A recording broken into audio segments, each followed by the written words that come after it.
Garuda Express, an international courier service.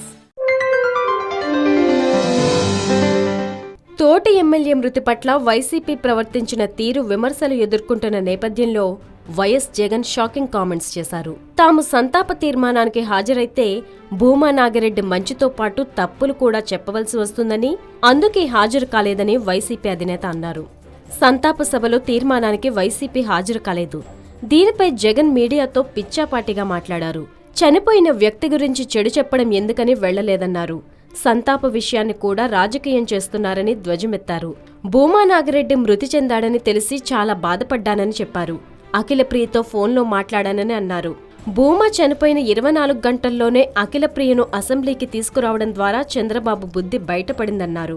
భూమాకు మంత్రి పదవి ఇవ్వకుండా మానసిక క్షోభకు గురిచేశారన్నారు. పార్టీ మారితే మంత్రి పదవి ఇస్తానని బాబు ఆశ పెట్టారన్నారు. నా రాజకీయం హీరోలా ఉంటుందని, చంద్రబాబు రాజకీయం విలన్లా ఉంటుందని జగన్ చెప్పారు. నంద్యాల సీటు మాదేనని, ఉప ఎన్నికల్లో ఖచ్చితంగా పోటీకి పెడతామని తేల్చి చెప్పారు జగన్.